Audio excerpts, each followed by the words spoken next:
ಮಾನ್ಯ ಮುಖ್ಯಮಂತ್ರಿಗಳು ಮರಾಠ ಅಭಿವೃದ್ಧಿ ಪ್ರಾಧಿಕಾರವನ್ನ ಮಾಡಿದ್ದಾರೆ. ಇದನ್ನ ನಾವು ಕರ್ನಾಟಕ ಪರ ಸಂಘಟನೆಗಳ ಒಕ್ಕೂಟ ಹಾಗೂ ಕರ್ನಾಟಕ ಪ್ರಜಾಶಕ್ತಿ ಸಮಿತಿ ಒಕ್ಕೊರಳಾಗಿ ಖಂಡಿಸ್ತೀವಿ. ಇದನ್ನ ತಕ್ಷಣದಲ್ಲೇ ಮರಾಠ ಅಭಿವೃದ್ಧಿ ಪ್ರಾಧಿಕಾರವನ್ನು ರದ್ದುಗೊಳಿಸಬೇಕು. ಯಾವ ಕನ್ನಡ ಪರ ಸಂಘಟನೆಗಳಾಗಲಿ ಕನ್ನಡ ಪರ ಹೋರಾಟಗಾರರು ನಾವು ಯಾವತ್ತೂ ಕೂಡ ಮರಾಠಿ ವಿರೋಧಿಗಳಲ್ಲ, ತಮಿಳಿನ ವಿರೋಧಿಗಳಲ್ಲ, ತೆಲುಗು ವಿರೋಧಿಗಳಲ್ಲ, ಯಾವುದೇ ಜಾತಿ ಧರ್ಮದ ವಿರೋಧಿಗಳಲ್ಲ. ನಾವು ಹೇಳ್ತಾ ಇರೋದು ಕನ್ನಡದ ಅಭಿವೃದ್ಧಿ ಪ್ರಾಧಿಕಾರಕ್ಕೆ 5 ಕೋಟಿ ಕೊಟ್ಟು ಮರಾಠಿ ಅಭಿವೃದ್ಧಿ ಪ್ರಾಧಿಕಾರಕ್ಕೆ 50 ಕೋಟಿ ಕೊಡ್ತಾರಂದ್ರೆ ಇದು ಯಾವ ರೀತಿಯಾದಂತಹ ದುಸ್ಥಿತಿ, ಇದು ದುರಂತ. ಹಾಗಾಗಿ ಸರ್ಕಾರ ತಕ್ಷಣದಲ್ಲೇ ಮರಾಠಿ ಅಭಿವೃದ್ಧಿ ಪ್ರಾಧಿಕಾರವನ್ನು ತೆಗೆದು ಕನ್ನಡ ಅಭಿವೃದ್ಧಿ ಪ್ರಾಧಿಕಾರ ಮುಖಾಂತರವಾಗಿ ಕರ್ನಾಟಕದಲ್ಲಿರುವಂತಹ ಎಲ್ಲಾ ಜಾತಿ ಧರ್ಮದಲ್ಲಿರುವಂತಹ ಕಷ್ಟದಲ್ಲಿ, ಕೆಳವರ್ಗದಲ್ಲಿ, ಮಧ್ಯಮ ವರ್ಗದಲ್ಲಿರುವಂತವ್ರಿಗೆ ಎಲ್ಲಾ ಜಾತಿ ಧರ್ಮದವರಿಗೂ ಕೂಡ ಕನ್ನಡ ಅಭಿವೃದ್ಧಿ ಪ್ರಾಧಿಕಾರದಿಂದಾನೇ ಅವರು ಏನು ಅನುದಾನಗಳನ್ನಾಗ್ಲಿ ಸಹಾಯವನ್ನಾಗ್ಲಿ ಮಾಡಲಿ.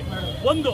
ಎರಡನೇದು, ಇವತ್ತು ದುರಂಕಾರಿ, ಅಹಂಕಾರಿ, ಮುಟ್ಟಾಳ್, ಯತ್ನಾಳ್ ಅಲ್ಲ ಅವನು ಮುಟ್ಟಾಳ್. ಆ ಮುಟ್ಟಾಳು ಏನು ಇವತ್ತು ಕನ್ನಡಿಗರ ಓಟ್ ಬೇಡ, ಕನ್ನಡಿಗರದ್ದು ಯಾವುದೇ ತರ ವೋಟ್ ಬ್ಯಾಂಕ್ ನಮ್ಗೆ ಅವಶ್ಯಕತೆ ಇಲ್ಲ ಅಂತ ದುರಂಕಾರದಲ್ಲಿ ಹೇಳಿಕೆ ಕೊಟ್ಟಿದ್ದಾರೆ.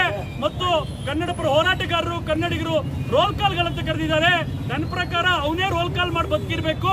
ಹಾಗಾಗಿ ಇವತ್ತು ಏನು ಕನ್ನಡ ಪರ ಹೋರಾಟಗಾರನ್ನ, ಕನ್ನಡ ಪರ ಸಂಘಟನೆಗಳನ್ನ ರೋಲ್ ಕಾಲ್ ಅಂತ ಕರೆದಿದ್ದಾನೆ, ಅವನೇ ದೊಡ್ಡ ರೋಲ್ ಕಾಲು. ಹಾಗಾಗಿ ಇದನ್ನ ನಾವು ಕರ್ನಾಟಕ ಪರ ಸಂಘಟನೆಗಳ ಒಕ್ಕೂಟದ ವತಿಯಿಂದ ಇದು ಖಂಡಿಸ್ತೀವಿ. ಸರ್ಕಾರ ತಕ್ಷಣದಲ್ಲೇ ಏನು ಈ ನಮ್ಮ ಮುಟ್ಟಾಳ್ ಯತ್ನಾಳ್ ಇದ್ದಾರೆ ಅವ್ರನ್ನ ಶಾಸಕ ಸ್ಥಾನದಿಂದ ರದ್ದುಗೊಳಿಸಿ ಅವರನ್ನ ಗಡೀಪಾರ್ ಮಾಡಬೇಕು.